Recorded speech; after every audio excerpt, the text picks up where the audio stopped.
The Selfish Path to Romance. Download Chapter 1 for free at drkenner.com. And here is an email that I received. This is from Stacy. Hi, Dr. Kenner. I have been emotionally repressed for years. Now, emotional repression is when you don't allow yourself to feel. I am trying to feel again, to de-repress. I'm in a new relationship, which is my first in many years. There have been many occasions in which I allowed myself to be open and vulnerable with my new partner, whom I trust wholly, and that's going well. My problem: sometimes I become overly emotional, and my partner gets frustrated with me. Then I obsess when we have even a minor disagreement. How can I learn to feel my emotions, express them in ways that are not harmful, and not obsess so much when we disagree? I want to shelter my partner from blowback. Can you recommend any techniques or maybe some books on how to de-repress? Thank you so much for your time and attention, Stacy. Okay, so what is emotional repression, Stacy? That's when you've said to yourself on some level, I don't ever want to feel these bad feelings again. So all of us have been through situations where maybe we feel really guilty and we say, I don't ever want to feel this feeling again. Maybe you were punished by a parent. Maybe you felt so angry, you felt rageful and out of control, and you said, it's scary. I don't ever want to do that again. Maybe you lost a loved one and you said to yourself, I don't ever want to feel the depth of pain again. It is excruciating. It's like a knife through me. And so you send your subconscious a message that says, don't let me go there again. And your subconscious is obedient and it says, okay, hon, we are going to make it so that you don't feel these rotten feelings anymore. And what happens though, our subconscious can't say, don't feel just this one feeling. Our subconscious says, emotions are dangerous. Don't feel.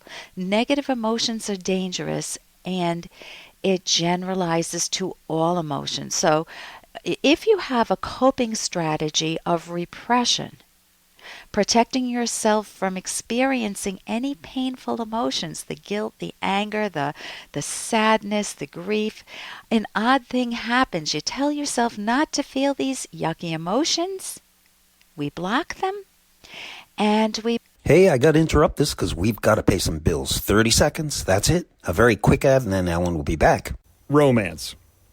I wish I knew more about what girls want from a relationship. Boy, I wish I knew more about what I want. Where's that ad I saw? Here it is. The Selfish Path to Romance, a serious romance guidebook. Download Chapter 1 for free at selfishromance.com and buy it at amazon.com. The Selfish Path to Romance. That is interesting. An odd thing happens. You tell yourself not to feel these yucky emotions. We block them, and we block the positive ones too. So what happens if you were looking at a heartbeat and you see it going blump, blump, blump, blump, and you see it on a monitor and it goes up and down and up and down. And what happens if you flatten out that line? You've got a person who is physically dead. It's a flat line. And when you flatten out your emotions and get something like a flat line or just a few little rolling hills, you're doing the same thing. Your emotional life becomes flattened out.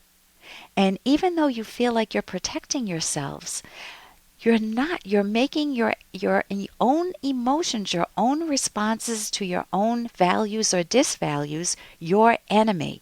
So, many of us have been repressed. I'm sure I was at one point, and I know I was, and, have come out of my shell wonderfully. And when we practice not letting ourselves feel, we can make that into a habit. We can make it second nature to us. And then we try to live our life. We try to have a romantic relationship. And you can't feel the highs. And you don't want to go down to those lows. And you can't feel in life in general. Everything is muted. So you do want yourself to allow yourself to feel, to live. But when you've tagged feelings as something to fear, you're working against yourself. When you kill your emotional expression in your relationship, your new relationship, you are not there. So the good news is that you're aware of the pattern, your repression, and you're allowing yourself to experiment. You're allowing yourself to experience and express your emotions. But there's a downside. Because you're new at expressing emotions, the power of them can sometimes be overwhelming, and you may not know how to assertively express them. So you could use some skills there, and I'll recommend a book or two in a minute. And also when your boyfriend disagrees, maybe that was the injury you had as a child, that people disagree and you can't deal with it. You want to learn how to deal with it so it doesn't feel horrible. So now, the skills. For skills, you can get the book Mind Over Mood on my website, drkenner.com, and learn how to decode your emotions and how to recalibrate them if they're out of whack, how to rebalance them. If